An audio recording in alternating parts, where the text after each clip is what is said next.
Good evening. Good evening, everyone. Can you hear me? Yes. Good. I'm Meg Bagdonis. I'm a member of the League of Women Voters of Harvard, and I want to welcome you here tonight for our Candidates Forum 2023.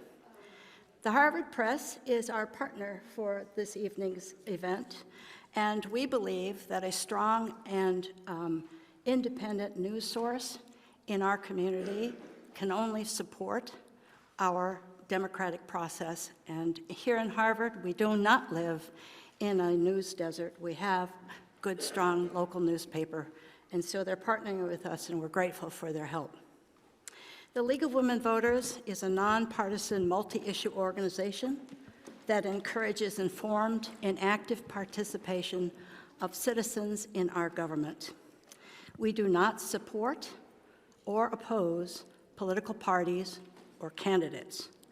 But I always like to say, just about now, that there is no better time to belong to the League of Voters, Women Voters, than right now, and membership is open to everyone. We are live and in person for the first time since 2018. Yay! And because the pandemic has changed so much in our lives, we are also on Zoom. And for those who are participating with us tonight on Zoom, you're able to ask questions using the chat box in the Zoom application. The entire program today is being broadcast live and recorded.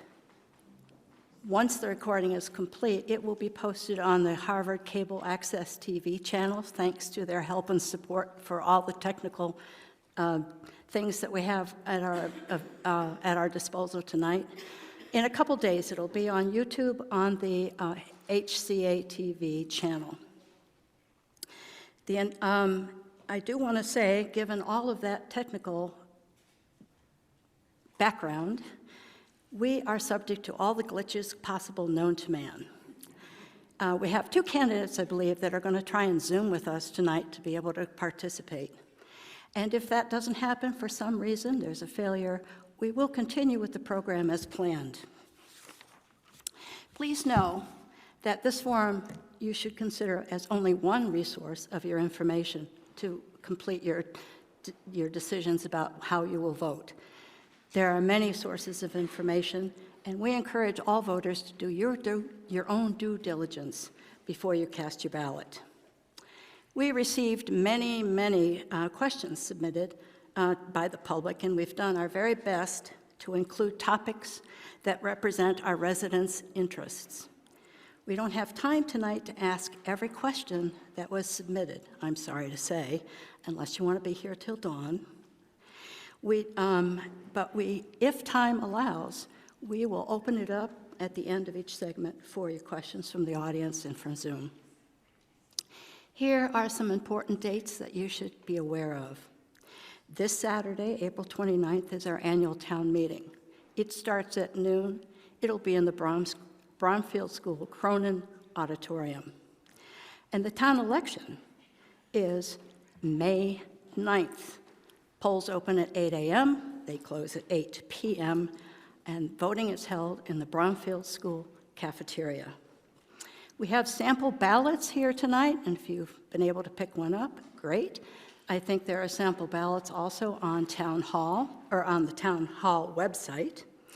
And I just want to point out that there are 4 ballot questions this year, one of which is an amendment to the town charter. So heads up. Now I would like to introduce our moderator, Sue Flykop. She is going to take over this evening and conduct all of the candidate forum. Sue is from the League of Women Voters of Wayland, and she's been active with the League for over 10 years. She's been active in voter education, and she's been a moderator for many candidate forums here and throughout Massachusetts. Sue is a trained and seasoned moderator. She is going to keep us in line. She's going to keep us on time, and I'm going to get out of her way right now. So let me introduce Sue Flykop to be our moderator tonight. Thank you, Sue.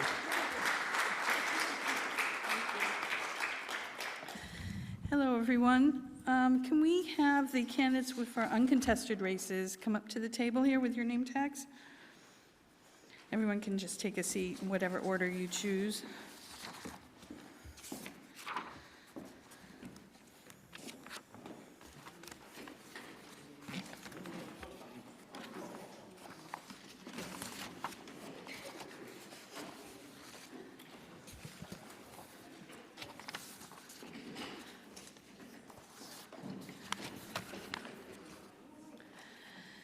Thank you. This candidates forum is live here at Town Hall on April 25th. So if there are any new issues that arise between today and Election Day and you're watching this on the computer, they will not be reflected here. There will be 3 sections to the forum. The first part will be with candidates in uncontested elections, the second part with candidates for the Warner Free Lecture Trust, and finally the last section with school committee candidates.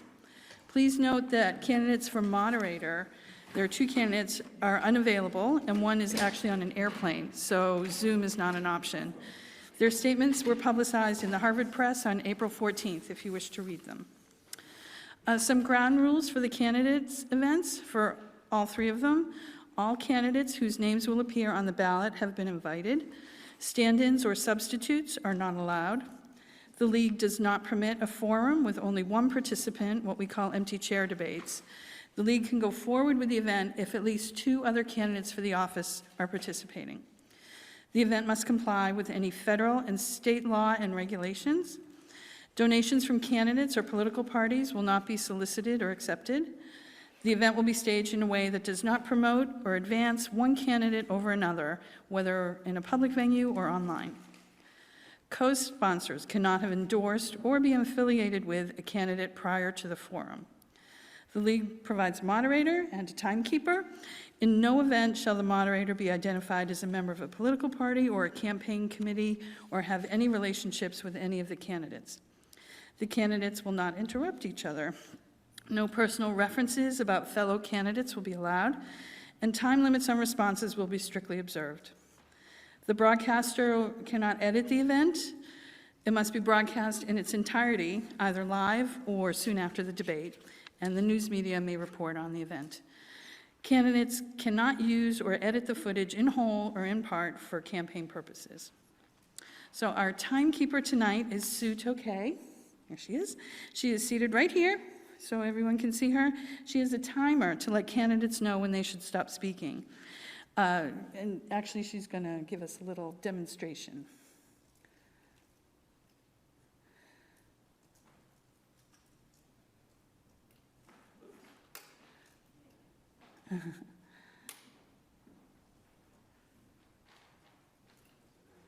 All right, well, once we get that working, there we go. So once you hear that sound, it means your time is up. I just want you to finish that thought. You can just finish the thought and then please stop. If you continue on, I will be interrupting you. We have a tight schedule and we want to get to as many questions from the public as possible. Our goal this evening is to have a fair, respectful, and informative forum. And I'm going to ask you to hold your applause for the candidates until we finish each section. And then you can clap away. So let's start with the candidates in uncontested races. They will each have 2 minutes to speak, describing the office for which they're running and its purpose and value to the town. Then I will ask questions submitted by our audience. So if you have any, please let me know, including people who are watching online. And the candidates will have 1 minute to respond to each of those questions. So our first candidate tonight is Mary Abigail Coolidge, also known as Gail. But on the ballot, she'd be Mary Abigail Coolidge for library trustee. So 1 minute to you, Gail. This will be my, I have been a trustee for 4 terms, so I'm running for my 5th term. The trustees, there are 6 of us, an elected position, and we set the policy. We set the policies for the library, and Mary Wilson, the director, reports to us. And we have a 5-year strategic plan that we come up with periodically, and that dictates what our actions are and what we're working on. The thing that we're working on right now is partly a result of the strategic plan and partly a result of COVID, and that is making our facilities more usable. So we're in the process of trying to build a pavilion for outdoor programming. During COVID, the kids' programs ran year-round outside, and they were very popular, and we think we can show movies and do all sorts of programming outside, so that's kind of exciting. Another thing is on our patio, we're putting up shade sails, so it'll be a much nicer place to meet, and we're getting new and more comfortable furniture, some of which is arriving tomorrow. And then we're going to work on reconfiguring some of the space inside the library. So that's our current focus. We've recently upgraded a lot of our AV and technology in the library. And I guess I would say that the value of the library to the town is it's the single resource that's used by the widest, the whole, people of every age use the library for different reasons. So it's a very widely used resource. That was tough. Thank you very much. Our next candidate is Jeff Boudreau from the Warner Free Lecture Trust for the unexpired 2-year term. Thank you. I pledge not to use my entire 2 minutes. Thank you to the League and for everyone for attending. My name is Jeff Boudreau.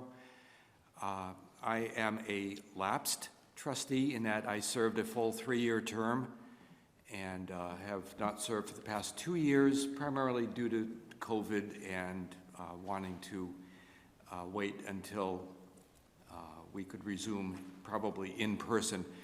The Warner trustees serving that period did a wonderful time, held a lot of meetings, lectures over Zoom, but I look forward to getting back to Volunteers Hall, a lovely venue, or in the case of if we ever go to a larger venue, we have use of the public school system, such as Cronin Auditorium. I would look forward to seeing some larger event there at some point in the future. There is precedence for having off-site, out-of-town lectures. When the Paramount Film Company came here and filmed Little Women, the lecture the Warner Trust presented free to all Harvard residents, a screening at the Fine Arts Theater in Maynard. So I look forward to doing that. Anything that's possible along those lines, probably larger scale at Cronin.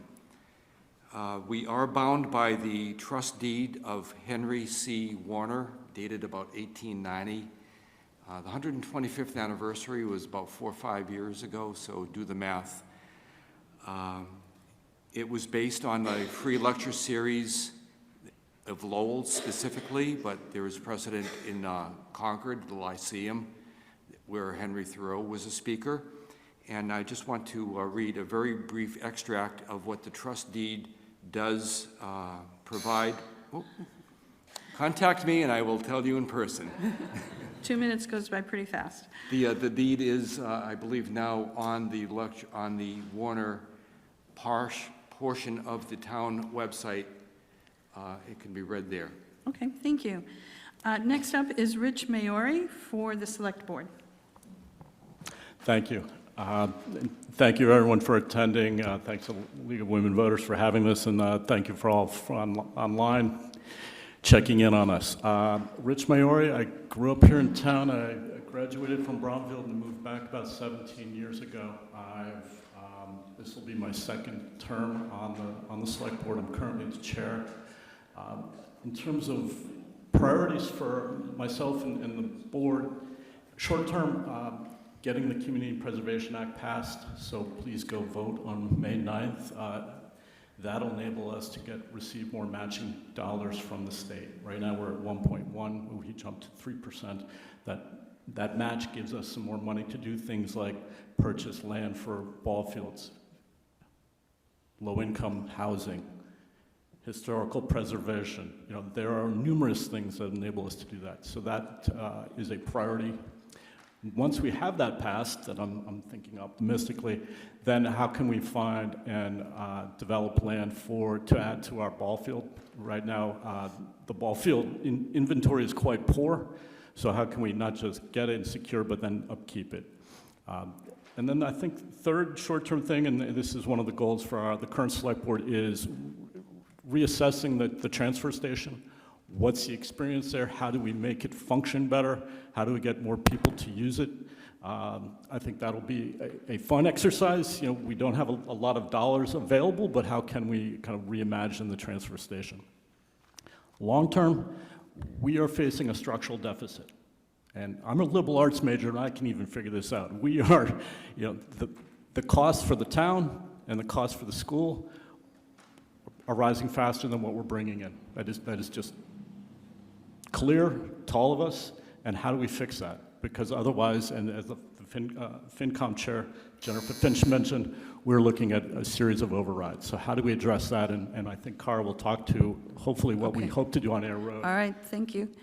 Next up is Cara Minar for the Select Board. 2 minutes to you. Thank you. Thanks, Sue, and thanks to the League of Women Voters, for Audrey and Meg and Sue, and to all of you that are here, that came out tonight for Candidates Night, and for all of you who are taking the time to watch it at home. I've been on the serving in town government in Harvard for quite a while. I had 10 years on the planning board, and now I'm serving my second full term on the select board as the most senior member on the select board. I find that giving back and having that public service is important. And I'm proud of the work that we've done so far. I'm glad that we have a new COA building finally. I think we're beginning to address some of the challenges that are on Air Road. And I think we also need to keep looking at what Devens might mean for us in the future in our historic lands, because we need to make that disposition decision by 2033. But we have those challenges ahead of us, including revenues, as Rich mentioned, and how we develop. Where do we find the balance between commercial growth and housing growth, and what meets the standards and the needs of our community, but also what fits within our character and what we can take on? And so we've seen that more recently with some of the proposals for Air Road development. But I think we do have a way to help shape and manage that development in a way that will be an asset to the town. It will help bring in more needed commercial revenues to help diversify our tax base away from simply being residential.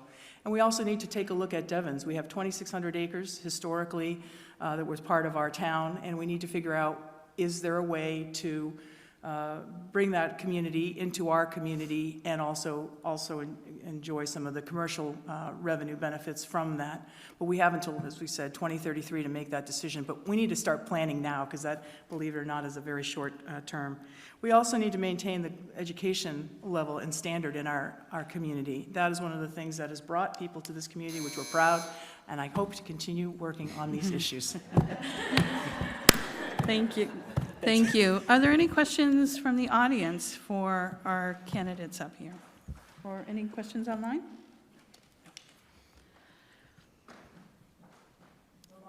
Okay. All right. Well, thank you very much. Congratulations on your election. Questions, I'm happy to answer, or email me or whatnot. Okay. Thank you. So I'd like to call up the candidates for the Warner Free Lecture Trust. We have 3 candidates.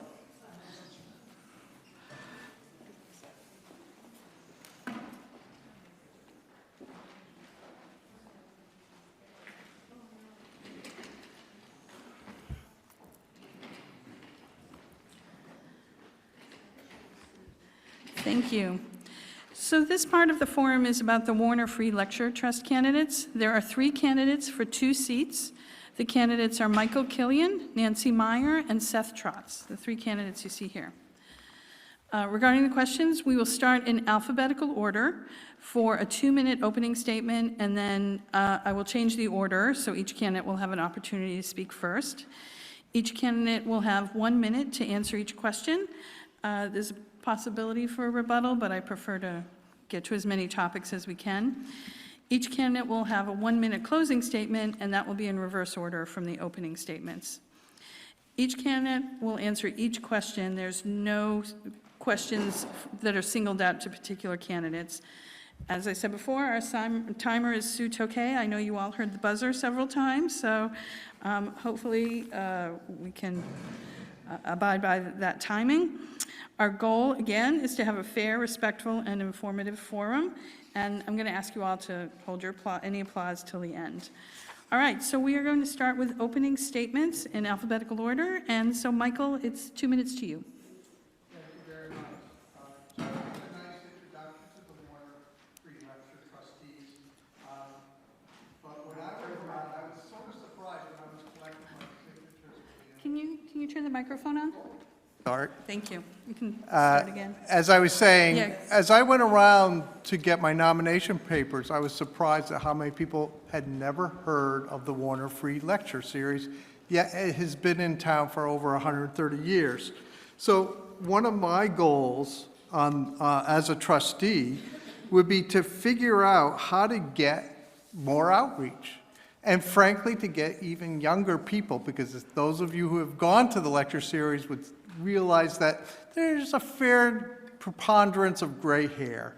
And we need to attract a broader range of people and make it easier for people to engage with the lectures as well. We don't have our own website. I'm actually working on that today. We need more marketing and broader marketing, most likely. Part of that, if we want to do that, would be we need to increase our endowment, frankly. We need to solicit more funds. We haven't done any action like that for a while, though we have gotten some grants in the past. That would help us maintain a higher quality of speakers because they're not free. We typically pay a stipend. Sometimes we cannot attract the right people because we can't afford them. Also, increasing outreach is not free. And finally, a third item I would like to work on the trustees is we've done collaborations. Jeff mentioned the movie, but we've also worked with Fruitlands and the Harvard Historical Society, and I think we need to increase that because it helps, again, broaden the audience, broaden the exposure of people to what we can bring to the town for really high quality lectures, musical performances, and the like. Thank you. Thank you very much. Nancy Meyer, 2 minutes to you, please.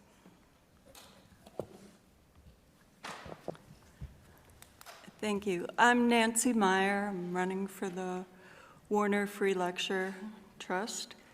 I'm excited to be part of the long-term tradition that is the Warner Lecture Series. The mission of the Warner Trust is pretty broad, to provide lectures on a wide range of topics that, and then this is quoting from the mission, that avoid partisan politics and religious sectarianism. Lectures are given by local people and also by world-class experts on a variety of topics. They educate and entertain. I think another more subtle result of these lectures is the community they build. As we learn together from one another, we learn about one another, and that builds connection and strengthens the community as a whole. We have, as Mike indicated, we have a strong core of lecture attendees, and I also have a goal of growing that. I want to work collaboratively with the members of the trust to bring new ideas, new experiences, and new attendees. I want to hear from townspeople about topics that are relevant to them and also any barriers to attending lectures. And again, having a vital website might be one way to communicate back to us.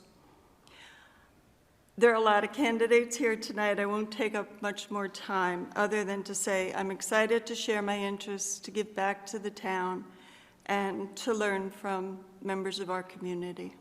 Thank you. Thank you. And Seth, 2 minutes to you. That was fast.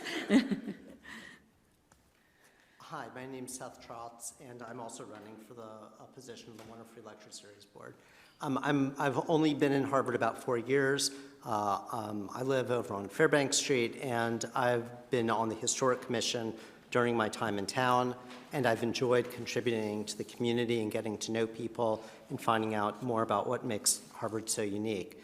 I'm very impressed with my fellow candidates and agree with all of their interest in new outreach efforts. What I will say is that I would like to bring to bear my own background and interest as a scientist with interest in the arts, languages, cooking, and a variety of topics, music, to try and diversify the lecture series and bring more people in. Harvard has so much to offer as a small New England town, and events like these really are one of the things that bring people together. Thank you. Thank you. So we'll go to our first question, and Nancy, this will be to you first. The trust began in 1891 with a $10,000 endowment from Henry L. Warner. It has continued without taxpayer funding. Do you think the voters should know how much is in the fund now and how it's being managed to ensure ample funds for the future?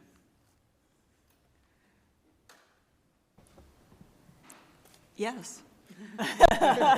Maybe you want to elaborate on that? No, I think the more transparent we can be, the better. So yes, I think that's a great suggestion.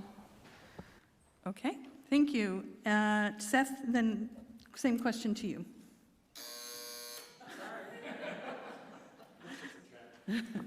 Absolutely. Insofar as one of the efforts that we're going to need to make so as to not rely on taxpayer input is to solicit funds through grants or other charitable donations. It'll be important for the town to see what the cost-benefit analysis is, what's there in the trust fund versus what we might need to raise outside of that. Okay, thank you. And Michael, the last question to you.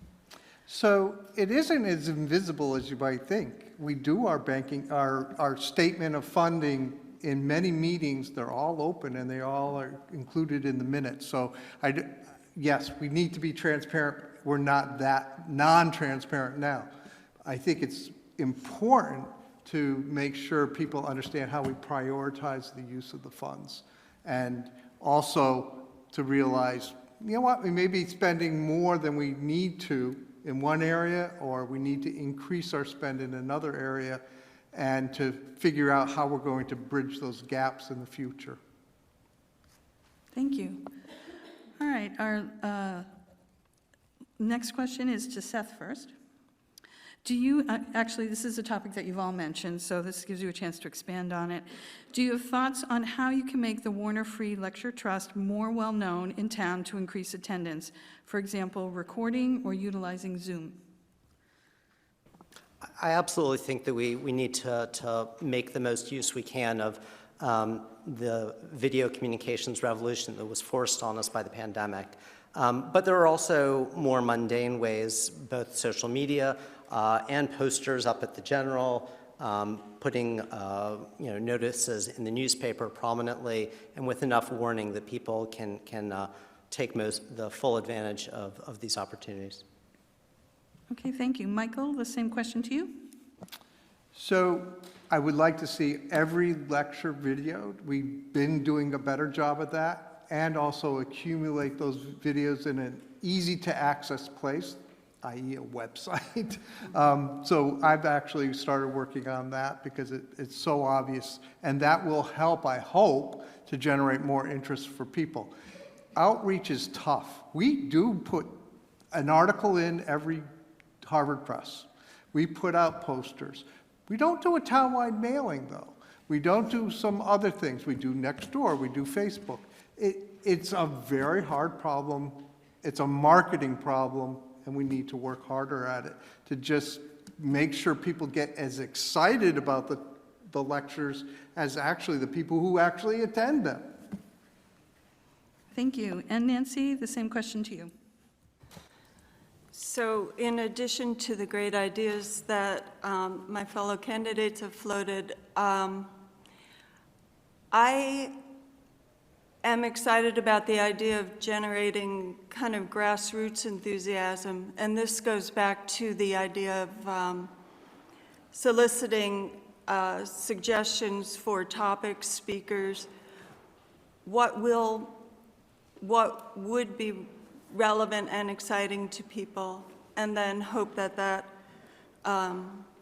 generates buzz that will help fill the hall.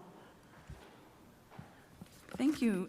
We're going to move to closing statements in reverse order from the way we started, and then after that, we'll take questions from the public, from the audience, and people on Zoom.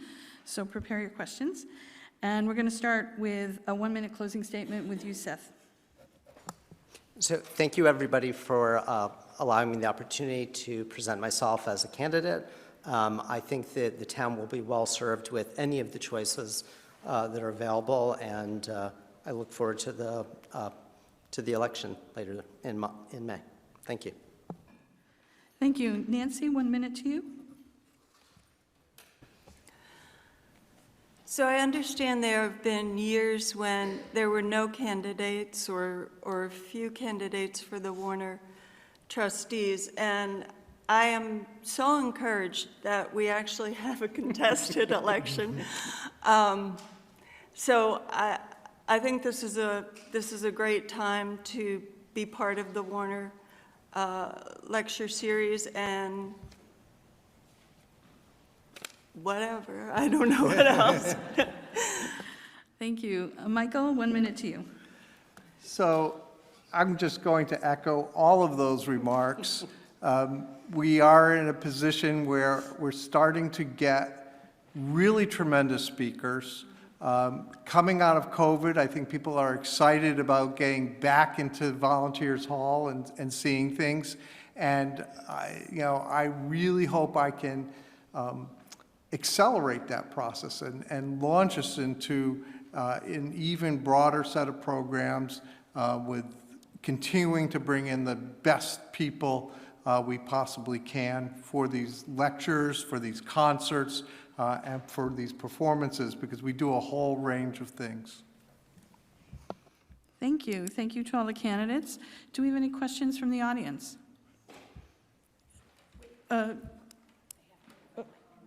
Sorry, there's a mic coming your way. Can you guys tell me a couple of your favorite lectures that you've heard, in the Warner series, and also have you ever thought of making it as an offering to the schools that it would dovetail into the education of the students, maybe give them credit to come to one of your lectures if it happens to dovetail into their subject, then to have a deeper understanding of a topic. Has that ever been an option that you thought of, and it would maybe advertise your series a little more? Okay, so let's start with that question to Michael first. I like the idea of tying in with the schools. We've wrestled with that in the past. We've tried to work with the PTO, but they actually have classes encourage attendance is a great idea. And we've had some great lectures around history. We had a person portraying Clara Barton. We've had scientific lectures, a great lecture on how to build multi-hull yachts and the issues around that. I can't pick out precisely the best lecture I've ever seen.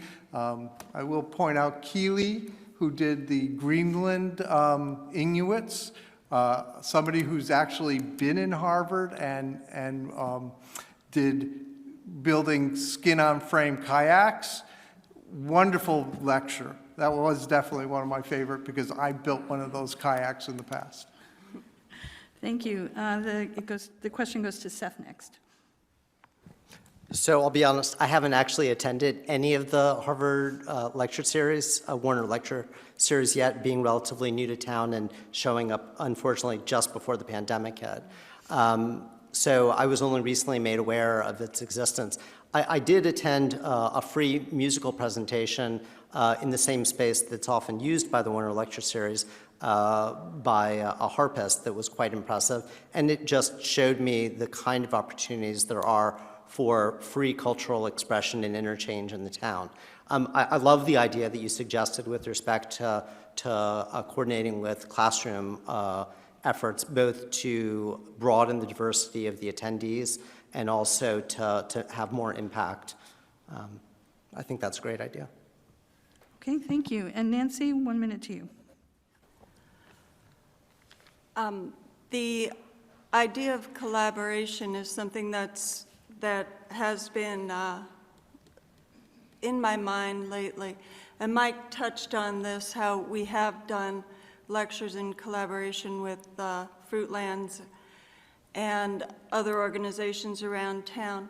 Again, I think it's an opportunity to maximize our effort, to bring together new energy and new ideas. You put me on the spot to remember or name a favorite lecture. The most recent one was actually surprisingly emotional and meaningful. But I think my favorite was a musical presentation, again in Volunteers Hall. And I think it just shows the range and diversity of the lecture series. So, thank you. Thank you. We have 2 more questions. Meg, do you want to? Oh, okay. Not to put anyone on the spot, but it's been a tradition that trustees bring snacks. I'd like to know what are your baking skills and what are your favorite cookies? Seriously? Okay. All right. Nancy Meyer, the question's to you. Your favorite cookies? I'm a French trained pastry chef. No. But I'm good at making money to buy to buy treats, so I'm all in. Michael, to you? So my wife used to do all the baking, or half the baking for the school trust dinner desserts. And she has been participating lately to make nice, fresh baked treats for the last 3 or 4 in-person lectures that we've had. So I stand on strong ground there with my wife at my back there. And Seth, to you. You mentioned cooking in one of your statements. Yeah, this is not a question I expected to be asked, but this is actually right in my wheelhouse. I'm an avid baker and cook. I bake challah quite often and pies. I recently won a pie competition in my workplace for a maple nutmeg pie and a triple berry pie that I did. So I would be happy to supply. Okay, are there any other questions? Meg, did you have one? Well, that's a hard act to follow. But my question actually is regarding Zoom. I noticed during the pandemic when the Warner Free Lectures were on Zoom that you had a significant attendance. Is there any thought to including Zoom as an option to future lectures for those who can't get out or don't get out at night? And that question will start with Seth. Yeah, I think it's a no-brainer. Insofar as there aren't any prohibitions on the part of speakers who don't wish to be recorded, although, presumably we can work around that to some extent with the choice of people we bring in. I think it's absolutely important in terms of making these opportunities accessible to as many people as possible. Hearing impaired, sight impaired, however we can do it. Thank you. Thank you. Nancy, that question to you? I agree with what Seth said and what you said earlier about the pandemic kind of forcing us to gain comfort with the new technology. So, yes, I would agree. And Michael, the question, 1 minute to you. Yeah, it seems like a no-brainer. And the only reason I think it hasn't happened in the most recent ones is mostly it's technically a little challenging for us. We're not the most adept at getting all that technology together and recording it for Harvard Cable and getting the sound system. If we can get 3 things like that going together, that's actually great for us, but it's not easy. But I completely agree. It would be wonderful to just have, it just multiplies our audience, and that's what we want to accomplish. Thank you. Are there any other questions? Yes. Thank you. You talked about collaboration, but you only really mentioned Fruitlands. Within the limits of what the Warner Free Lecture Charter allows you to do, can you collaborate with, for example, various town boards and other things like that? Because town boards have a limited budget, might be interested in putting on a presentation. Maybe there's a collaboration opportunity there. And that question goes to Michael first. So we've wrestled with this a bit, and we actually have a document that specifies sort of the guidelines for collaboration with other groups. One of the dictates of the charter was that it should really be a person presenting. Now, it doesn't have to be a lecture, but it should be somebody who has expertise in the area that they're presenting on. It shouldn't be just, I'm going to show a movie. In fact, we rejected a collaboration because it was just showing a movie. But completely in the scope of things is, yeah, you have a topic or an area that you want to explore and bring in people that have expertise. They don't have to be world-renowned. We can work together on that. And we have actually put together, I think, a 2-page document on this. Thank you. Nancy, a minute to you. So when I think of collaboration, I was thinking of Five Sparks and Fruitlands and some of the other dynamic organizations. I hadn't really been thinking about boards, but I do think that there's opportunity. Education is one of the topics that I feel is a rich area to explore for lectures, and that obviously opens itself to collaboration. So, yeah. And Seth. So I can think of 2 off the top of my head that would be immediately useful. I'm on the Historical Commission, and I could imagine having a historian of architecture talk about the wealth that we have in the town, the history, the evolution of the architecture in this area. I would love to watch such a lecture. Or the Board of Health. I would love to hear an expert explain how the new Devon's water purification system works. And really, it would be an opportunity to really open things up for the voters who are subsequently going to be deciding issues at town meeting with an honest scientific background on the real facts behind it, as opposed to what people come up with off the cuff in the middle of town meeting, which often seems to be the way things go. So I think that's a fantastic idea. Thank you. More questions? Do we have any online? No. Any more questions? Okay, I'd like to thank our candidates for the Warner Free Lecture Trust. Thank you very much.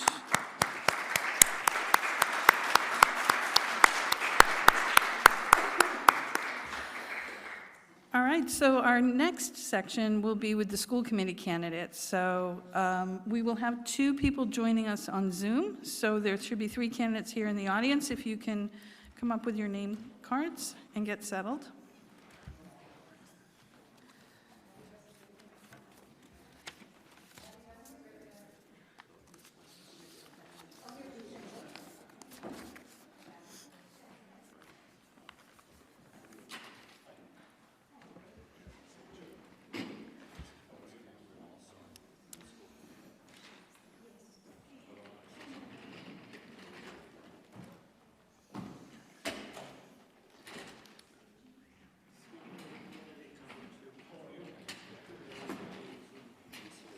All right, is that a candidate I see up at the top of the screen?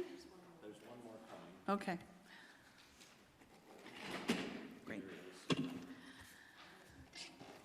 Great, so for those here in the audience, they're the two faces at the top of the big screen.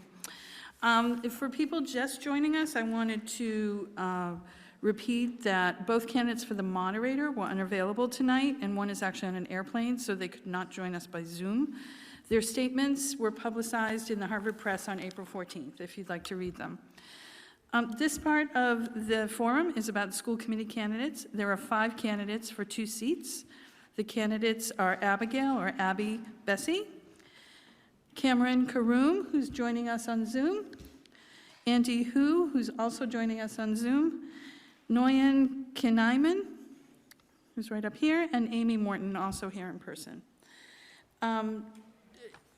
I'm sorry if you've heard this before, but for those just joining us, candidates, we will start in alphabetical order for a 2-minute opening statement, and then I will change the order. Everyone will have a chance to go first, and the responses to the questions we have will be 1 minute each. The closing statements will be in reverse order from the way we start, and those will be 1 minute each as well. Each candidate will answer every question, so there are no questions directed at only one candidate. Those of you who are preparing to ask a question tonight, please make sure they're applicable to all 5 candidates. Our timer tonight is Sue Tokay. Can we actually have another demonstration of the sound for the people on Zoom? Just to make sure they can hear it? Okay, great. When you hear that sound, please finish your thought and then go no further, or I will have to interrupt you, which I don't like to do, but I will. Our goal tonight is to have a fair, respectful, and informative forum so that people can make a decision about who they should vote for. No personal attacks from candidates or from the audience will be permitted, and also no audience campaigning is allowed. I'm going to ask you to hold your applause until we're done with this section of the forum. And I think we're ready to start with opening statements. We're going to do that in alphabetical order. So Abigail, Abby, you go first. Thank you so much. A little bit about me. I grew up in Harvard and I attended the Bromfield School. I have 4 children, 1 at the high school, 1 at the middle school, and 2 at HES. I have a master's in education and taught middle school social studies for 15 years and was inspired to become a teacher in 8th grade at Bromfield with Mr. Biesold, and if you know, you know. We moved back to Harvard 7 years ago, and I jumped right into the school community and volunteerism. My goal had always been to serve on school committee, but because of my background in education and knowing Harvard, I wanted to make sure that I had an understanding of the nuances of the school community before running for election. So I served on the school councils and some advisories and subcommittees. I am running for re-election for my 2nd term. I'm an experienced candidate and have taken a very active role on the school committee in the course of my term. I served in the policy subcommittee for 2 years where we managed the ups and downs of COVID policy, and this year on the budget subcommittee where we managed the ups and downs of preparing a level service school budget in an intensely tight financial landscape with ever-increasing budgetary pressures. I've been a liaison to several town boards and committees, served on hiring committees, the strategic planning committee, athletic fields working group. I was vice chair last year, and I'm the chair this year, which is a whole new ballgame. I'm running for re-election because my work on the school committee is not done. We have a new vision and strategic plan, and I'm looking forward to working with the school committee to continue to support the district in reaching these goals. We have tight budget constraints, and we're working to balance the needs of the district with town resources, with continued transparency and collaboration. I'm keenly aware of the financial future of the town and understand that an override is on perhaps our horizon, and I will work as I already do with the town boards and committees to this end. I know the challenges and pitfalls of this job, and it is a job, and I know the joys and excitement when you see the direct student benefit from the work that the school committee does. Thank you. Thank you. Cameron, 2 minutes to you. Hi, thank you so much. Abby, definitely a hard act to call up. I'd just like to say we moved to Harvard in 2017. I have 2 daughters that graduated from Bromfield and a son who is currently at Bromfield. And I think like many people that are in the audience, the thing that brought us to Harvard was the Harvard public school system. And as I said, with my kids getting a little bit older, I find myself with a little bit more time available. And so my principal desire and goal is to do my part to give back to help preserve and improve the school system that brought us to Harvard in the first place. And I'll yield the duration of my time. Thank you. Andy, 2 minutes to you. Hi, everyone. Well, thanks for the opportunity to speak. And for those of you who I have met, which is probably many of you, my name's Andy. I've been in town about a decade. I have an 8-year-old daughter at HES who's in 3rd grade and a 4-year-old who will be there in a couple years. I love the schools, like many here do. I feel like it's one of the most cherished and important resources that the town has, and I want to do my part to give back as much as I can. So have been very active in volunteering at the school, so I'm a library volunteer, and I work at book fair and teacher appreciation nights, so I've probably seen many of you out on the volunteer circuit, and my goal here is to kind of step up my level of involvement. Just my background, I feel like it brings a unique kind of set of skills. So I originally started my career as a pediatrician, so with a particular focus in child development. I took a left turn and went to business school. Out of business school, I trained as a decision analyst. So basically worked to help large corporations or small corporations make decisions with uncertainty and with limited capital resources. And I parlayed that into a career in biotech, which is where I am now. So I'm chief business officer of a biotech startup or early stage company where, again, it's all about making fiscally responsible decisions on tight budgets with uncertainty and with curveballs thrown at you every couple of weeks. So I feel like I bring a good blend of skills that can hopefully complement the existing school committee. Have been a great admirer of the work they've put in, especially given the turbulence of the past few years, and hopefully a lot of that's in the rearview mirror. But you never know what's ahead, and I feel like I could bring some skills to bear that could help that group navigate the future. So thanks, and I'll yield the time. Thank you. Nguyen, 2 minutes to you. Good evening. My name is Noyan Knayman. I hold BSc, MSc, and PhD degrees, all in electrical engineering. After living in different towns in the greater Boston area, myself and my family settled in Harvard in 2014. I wanted to run for school committee because I believe helping kids' education is an important duty in an advancing society. As you know, Harvard schools have high rankings across the state. According to the latest U.S. News, Best Massachusetts Public High Schools, Bromfield is ranked 9th place. We recently built a new elementary school, thanks to the taxpayers and the efforts of volunteers. These are great accomplishments, and I believe we can do even better for our students. First, I think balancing technology in the classroom with healthy screen habits is important. I place an extreme value in hands-on experience such as labs and workshops. Second, every student has different learning needs, and supporting all of them is very important. Third, STEM education in the US has not kept up with other countries. We should implement more rigorous computer science classes throughout the grades and strengthen our STEM education. Fourth, we should continue with the repair and improvement projects of the Bromfield School.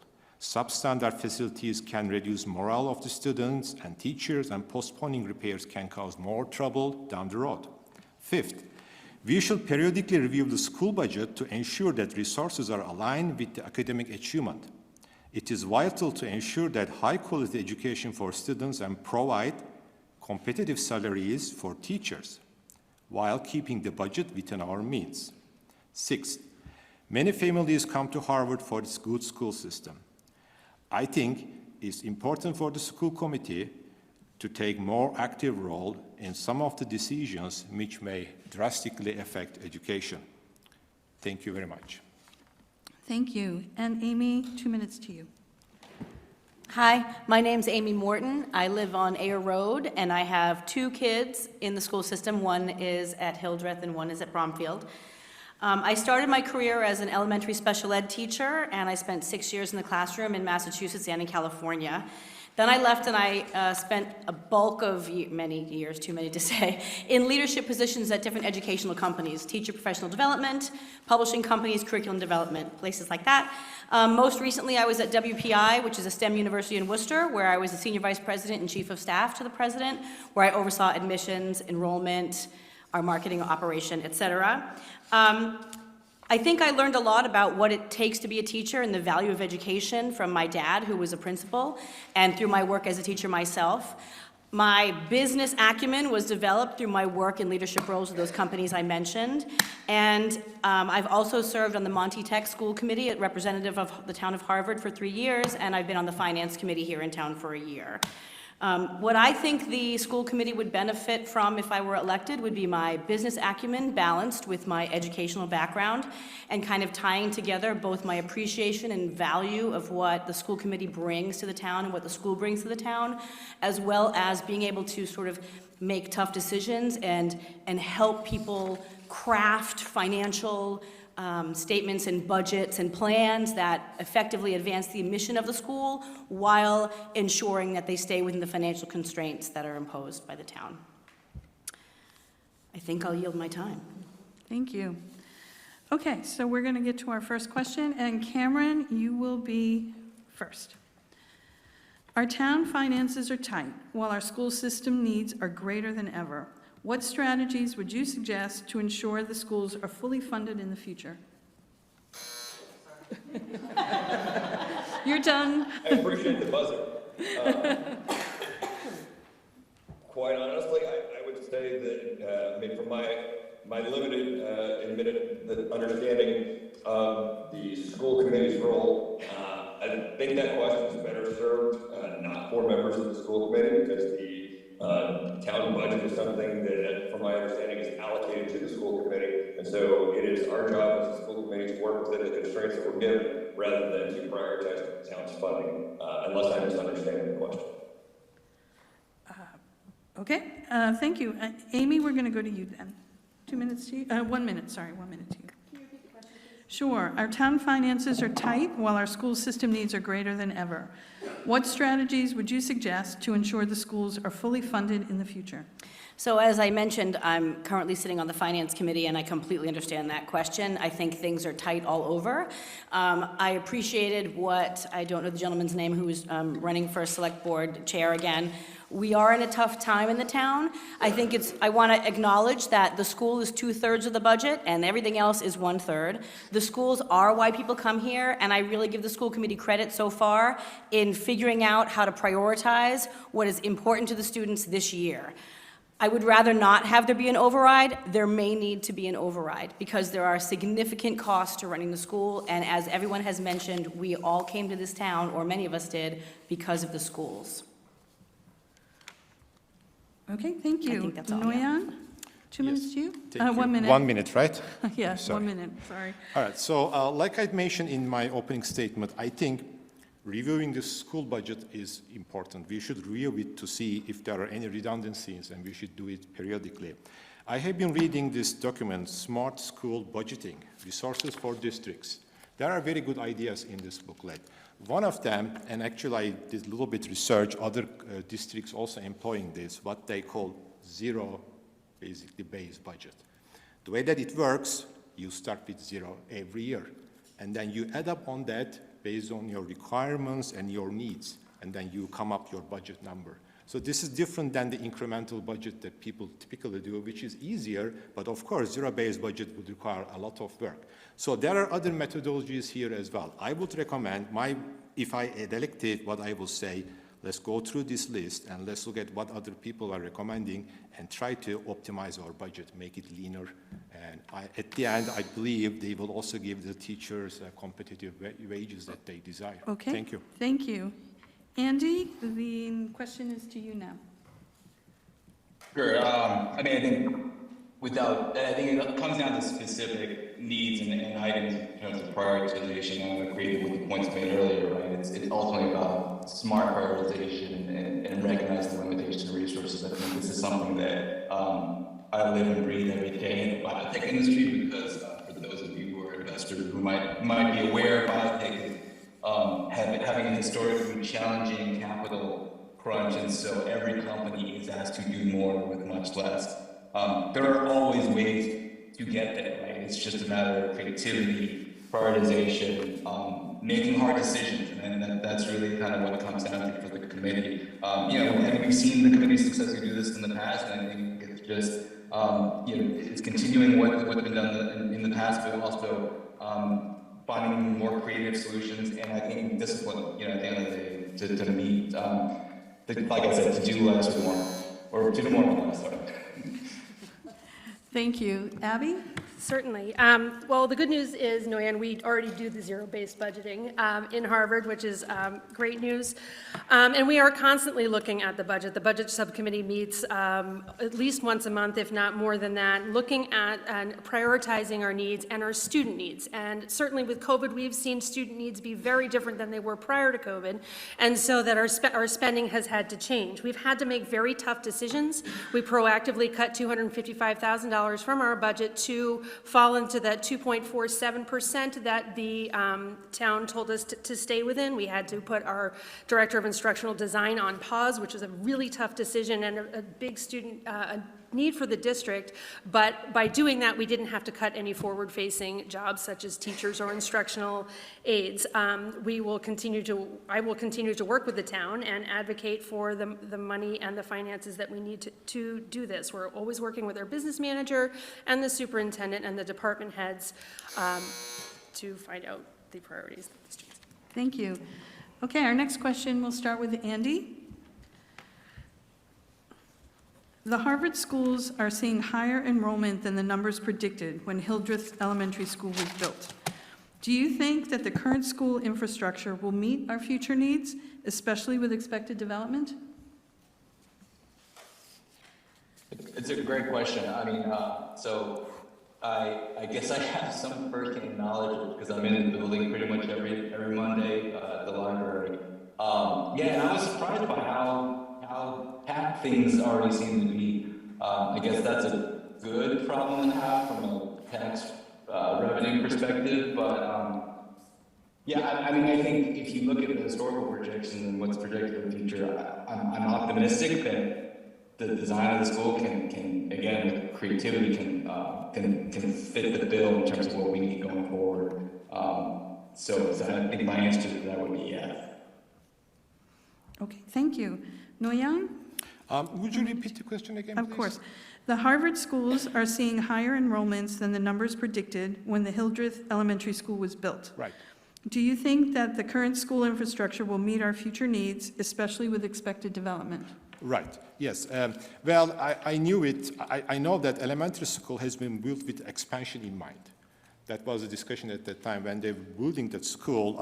They planned if we get more students to expand the building in such a way that we will accommodate those students. So that's one option. Of course, we have to go back to the architect to ask how much money it will cost us to build that expansion. So, right, that's one option. And second, obviously class sizes can increase, but they may reduce the quality of education. So that will be another avenue, but that obviously has to be run with the teachers and the school administration. What is the maximum class size we can reach, right? Or we can add more classes. So I think there are options. So we should be able to manage it, in my opinion. Provided, of course, everything depends on that. The first thing, I think that's probably the most important. If you want to build an extension, how much it will cost. Okay, thank you. Amy, this question to you. I will admit that I need to get smarter about this. I have not been focused on what the predicted enrollments were and what the new predictions might be, but I do think that we've made an investment in the building, and my position would be that we need to first make sure we're using every creative solution to use the building that we just made a huge investment in to serve the students the way they need to be served. And if that is not going to cut it in the going forward period, then I think we would need to take a good hard look at that, but that's an incredibly serious and major commitment if we were to expand the infrastructure, the physical built environment of the school. So I would say my expectation would be that it would be able to support it, at least in the near future. Okay, thank you. Abby? Thank you. It is true that the enrollment at Hildreth is larger than we expected. We still don't have our numbers for incoming kindergarten, so we're not sure if this is a COVID bump or if this is a true to what we can expect in the future. We know there is still building in Devens, and there are proposed developments throughout Harvard. We can add on to Hildreth. The school committee had advocated for the town to retain the land where Bromfield House is, so if we do need to expand, we would have land there. I know there is no appetite in town right now for building a new school or even adding on to a new school, so there would have to be creative, and maybe class sizes would need to increase in some levels, and certainly there would be no, and that is a school committee decision because the school committee sets class size policy. So there would be a lot of factors that would need to come into play to make that decision. It certainly wouldn't be made overnight or without consultation and communication with the community. Okay, thank you.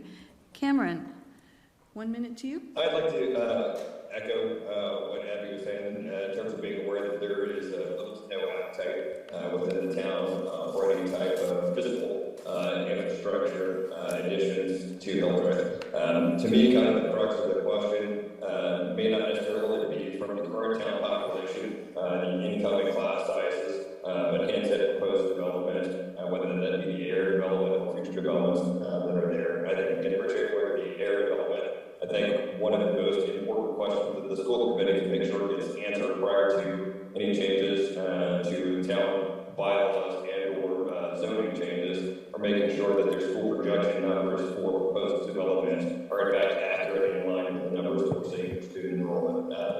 Thank you. Thank you. All right, our next question, we will start with Nguyen. Do you think that teachers and administrators are experiencing an increasingly aggressive tone taken by parents? If so, how should this be addressed? I really couldn't hear you. Could you repeat the question, please? Sure. Do you think that teachers and administrators are experiencing an increasingly aggressive tone taken by parents? If so, how should this be addressed? The racial tones, I am not quite getting that part that you are referring. An aggressive tone? Aggressive tone. An aggressive tone. Oh my God. Okay, so that's why I wasn't sure if I was hearing right. So, all right.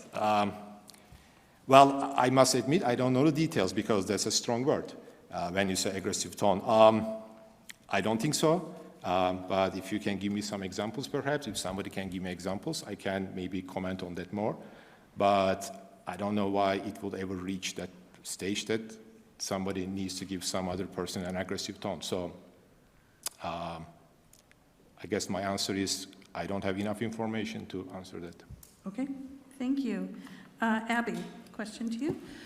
Unfortunately, I do know that is happening. That came up at the last Hildreth School Council meeting where the principal, Rebecca Katzinger, was talking about how teachers and administrators are getting some pretty aggressive, I guess, emails, and the leadership team is looking at that and discussing and going to take action. I think as a school committee, that really kind of falls to the schools and to the leadership team. Certainly, the school committee would model civility, but it seems to be more of a leadership team issue. And as a school committee can go out into the community and discuss it, but certainly that's not really a policy that we could set with how parents interact with teachers and leadership.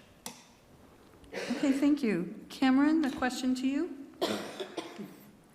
I would agree that I don't think that the response to that issue is necessarily something that the school committee ought to be addressing. I think that's something that the school administration leadership team ought to be handling themselves.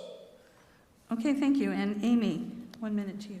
So I agree with the sentiment that the school committee should not be deciding this, but I will say that at WPI, I was part of the COVID response. And I believe that student mental health has taken a real hit in the post-COVID times. And I think that creates a lot of stress and anxiety for people, and however that comes out, it comes out.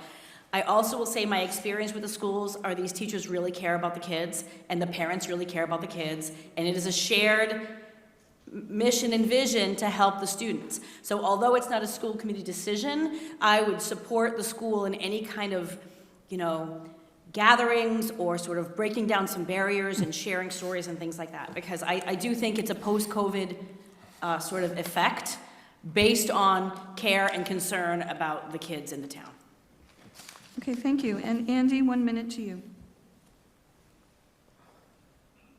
I don't know that I have a ton to add. I mean, I would agree that it's probably not under the purview of the committee to sort of specifically address the issues embedded in the question, but I guess it does beg the question,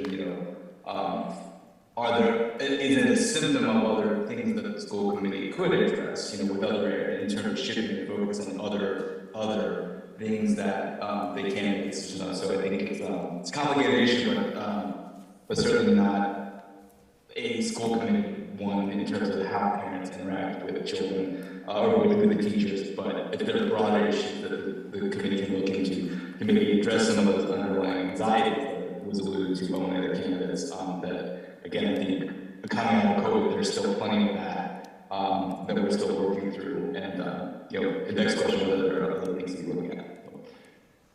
Okay, thank you. So our next question will be to Amy first. What are your thoughts about the current Harvard Educators Association contract negotiations?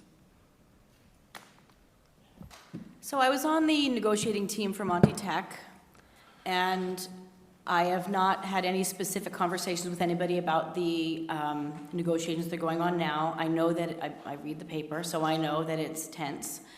My feeling is, we have amazing teachers in this town, and however we can help make them feel appreciated, we should do that.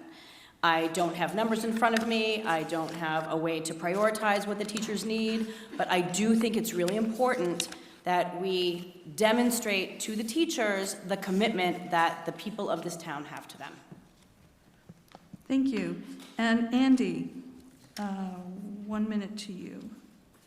Sure. Again, lacking specific into the knowledge of the negotiation, I would say that, in my experience, a lot of times how you get to the destination is almost as important as the final destination. So to echo the points earlier, the teachers are obviously a tremendous resource. It's important that how this goes, that both sides feel heard, that there's transparency around constraints and the real constraints. But again, how that goes down can be just as positive or damaging as the endpoint. So I think, on a go-forward basis, we should always be mindful of that. Thank you. Abby, 1 minute to you. Sure, thank you. So this is my third year on school committee, and it's the third year that we've been in negotiations. We had 3 one-year contracts, and we are determined, both the HEA and the Harvard Public Schools, to get a 3-year contract out of this. Most of contracts are done in private. We've just unfortunately had to enter into mediation where the numbers and the information will become public. Of course, we want to support our teachers, but money is finite. We've talked about all night, we don't have all the money in the world. If we did, of course, we would, shower our teachers with money.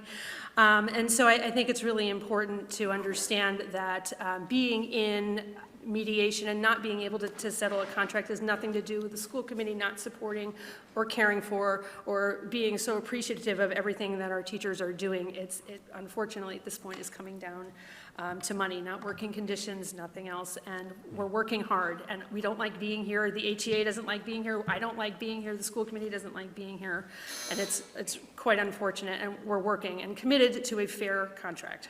Okay, thank you. Cameron, 1 minute to you.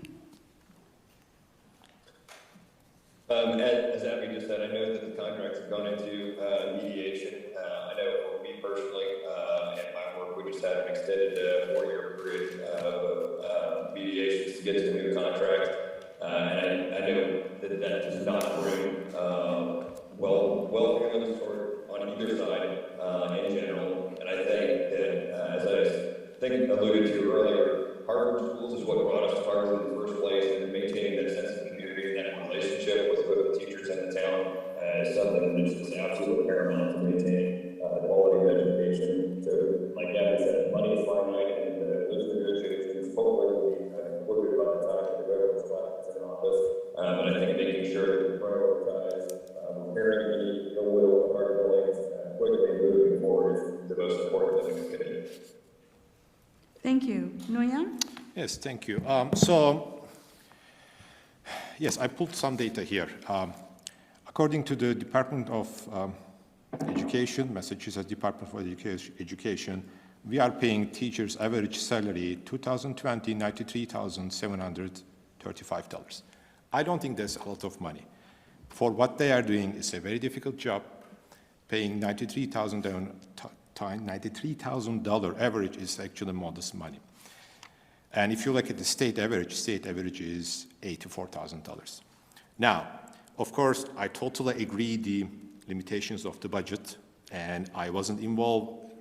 I wasn't a part of the school committee. I wasn't involved in the negotiations. We don't know. I don't know what has been done, what has been said privately.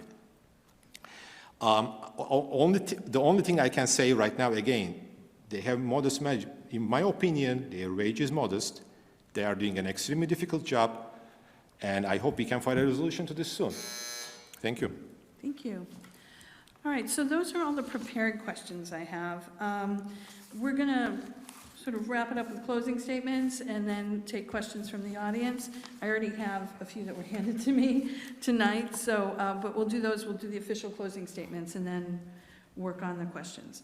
So we'll go in reverse order from the way we started, and that means, Amy, you go first. So I guess we can all hear this is complicated. The issues are tough. They're not easy.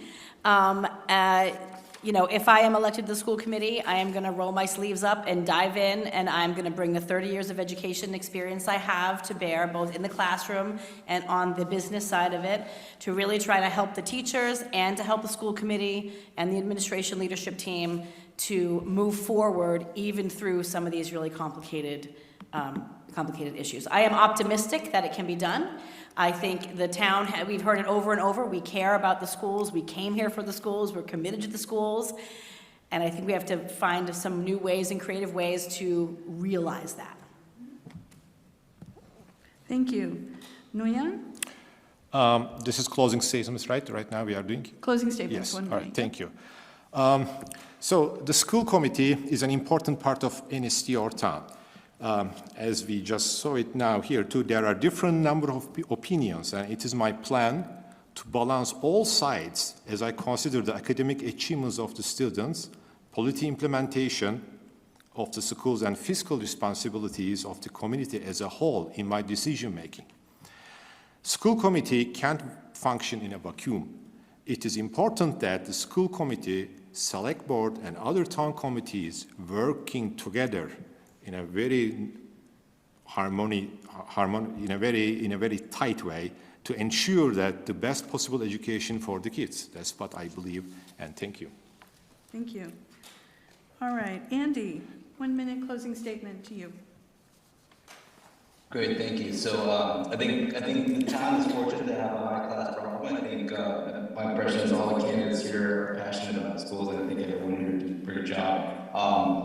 So I'm thrilled to be part of the mix. I enjoy being involved with the schools in whatever capacity I can be, and I'm just hoping to dial it up to a more significant degree. As I mentioned before, I do feel like I bring a unique skill set and can speak the many languages that are necessary, on top of having experience facilitating and driving organizations that might have fragmented opinions, even internally, to complicated decisions and to make those difficult choices.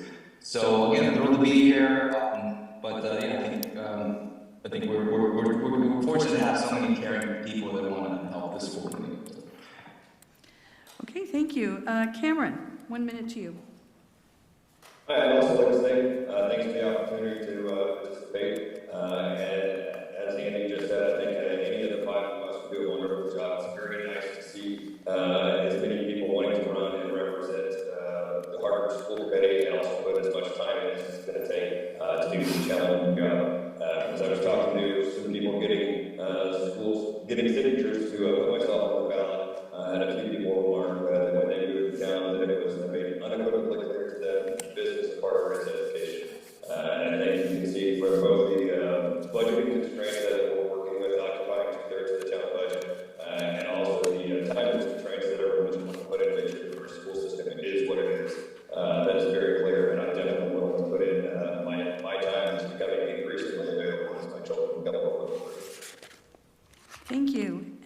Abby, to you. Thank you. If reelected, I commit to helping the Harvard Public Schools through the work of the school committee to provide high-quality education for all of our students, centered around dynamic learning and personal well-being in a community where everyone can find belonging. I'm highly motivated and committed to continue to serve the Harvard school community. I have the experience and the background, the knowledge, the relationships, time and passion that it takes to serve on the school committee, and I'm looking forward to doing so for the next 3 years. Okay, thank you. So we're going to take questions from the audience. I have a few here in front of me, so get the wheels in motion if you're going to raise your hand and ask a question. I do, before I'll mix them in, but there is one question that's on both these pages that I wanted to ask you, and I guess we will start with Abby first. And it's about de-leveling decisions that have been made. There are many parents who disagree with the systemic reduction of education taking place, which has left our STEM education even further behind compared to the Acton-Boxborough school system. If elected, so there's one question asking how you feel about de-leveling, and this question is asking, would you pledge to assert control of the major educational goals and policies, reverse course, and increase access to honors level classes instead of reducing it? Okay, there's a whole lot there. There is. So, as this came, I knew this was going to be a question. This came up last night in our school committee meeting. We had a lot of public comment about it. No, I don't support de-leveling, because that is not what's happening at Bromfield. I believe that there should be honors, and there should be advanced placement, and there should be college prep. There is only one class that is currently being discussed as being de-leveling, is that 9th grade ELA.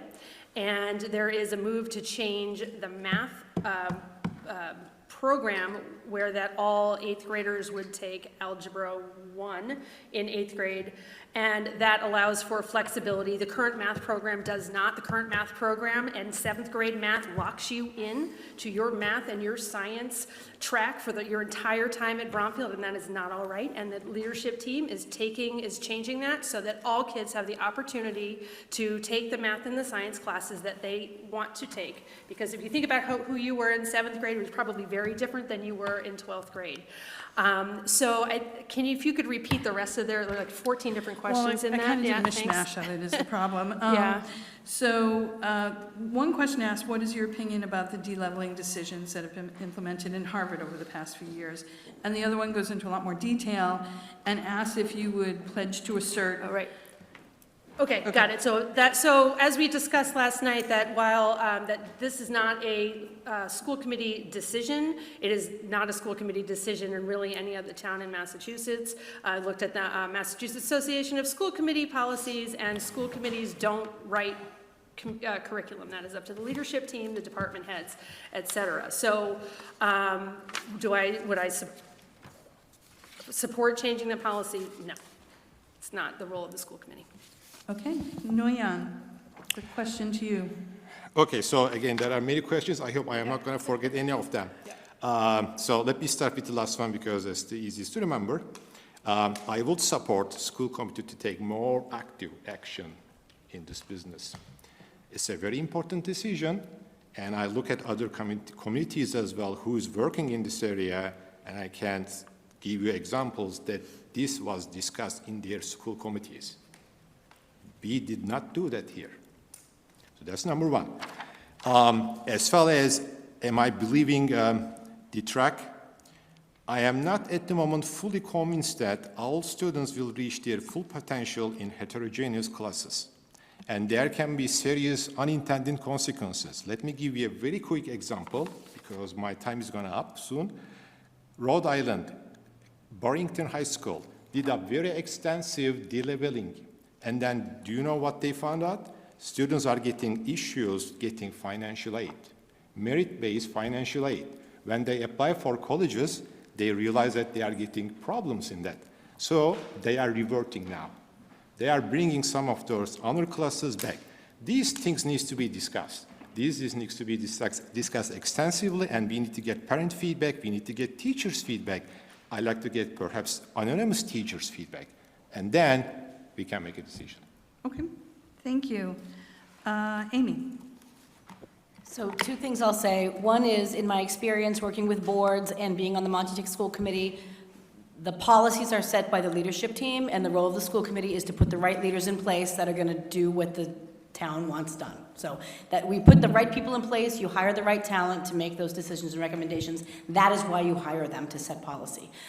As far as STEM classes and as it relates to merit aid, I can comment on that through my work at WPI, where I oversaw the admissions office and the financial aid office.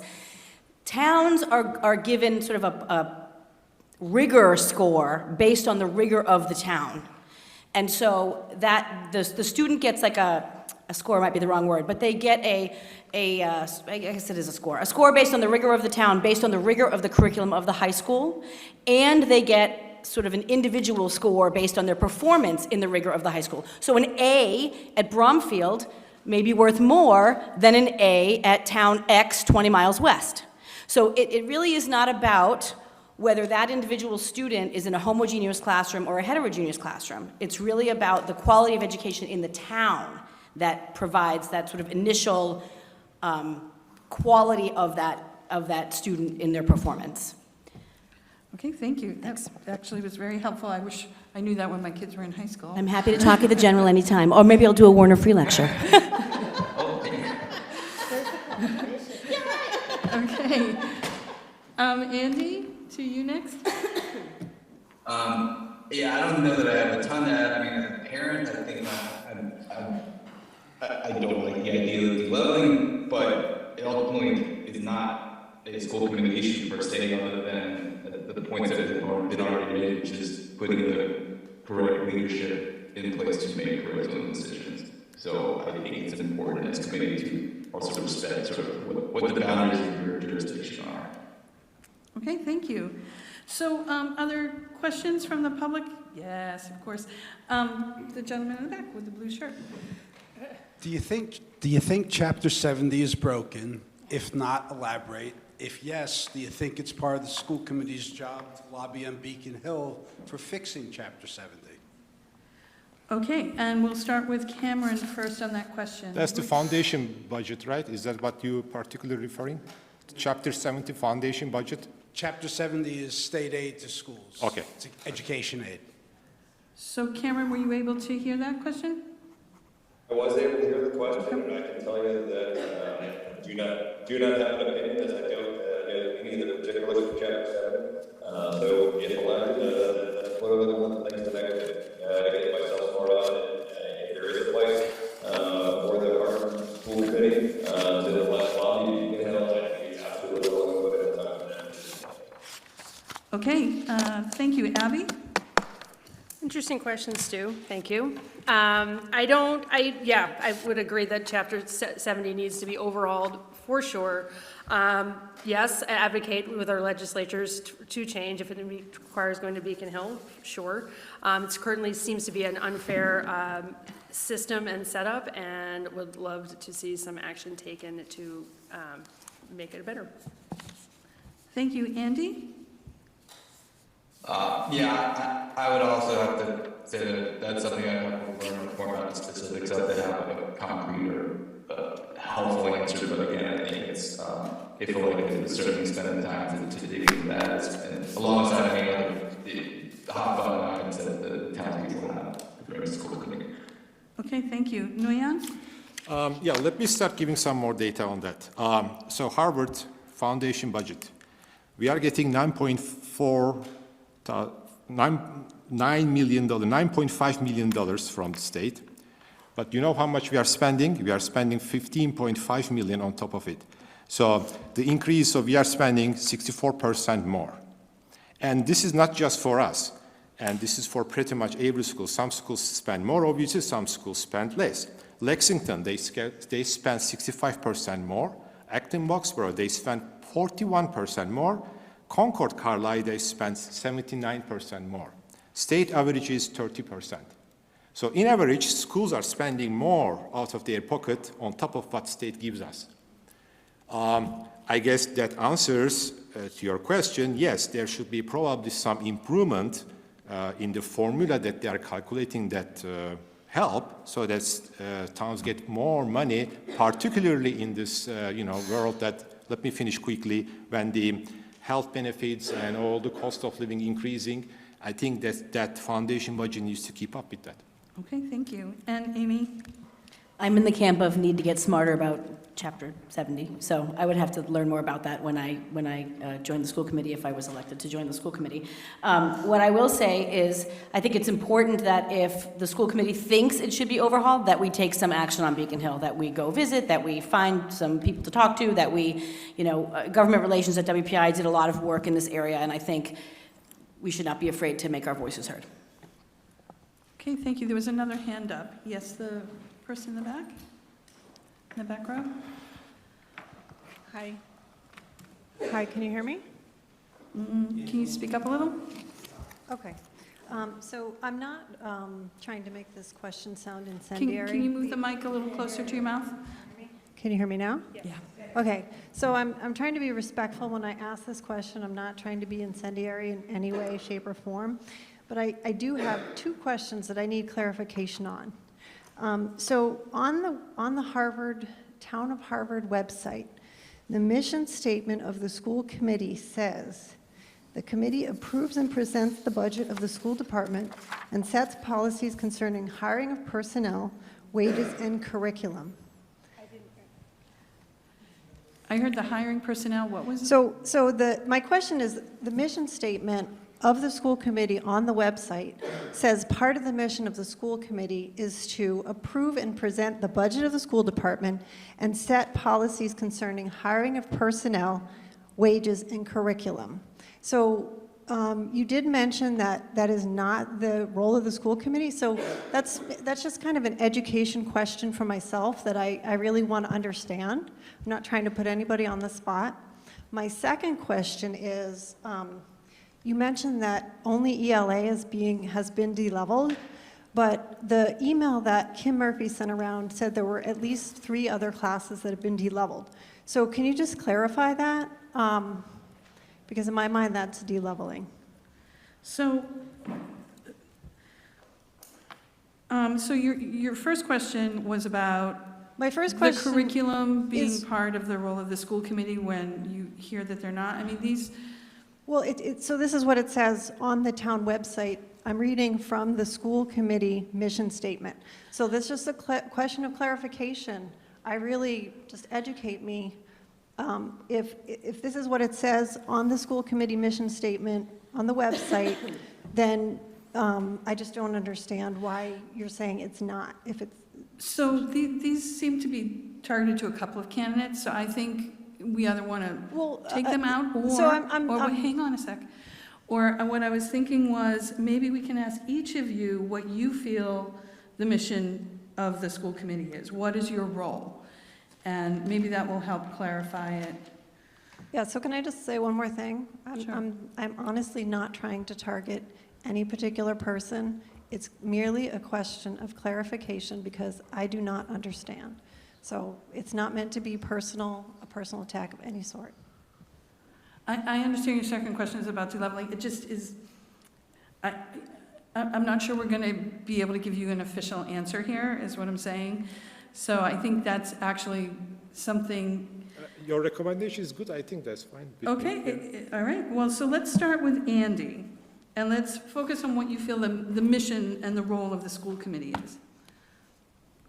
Well, I guess I understand the question given what's on the website, but also there are norms that are established, again, in terms of how the school committee has been operating for quite some time. So again, not being on the committee, I probably don't have as relevant a voice as to what has actually, been the norm and where the lines are drawn. But it seems pretty clear from those that are on the committee, as an example, that there are clear delineations.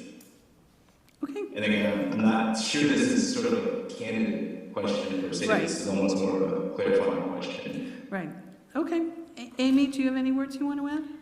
First, I'll thank you for asking the question. It's never easy to grab the mic and ask something that could be a blow-up situation, so thanks for doing it.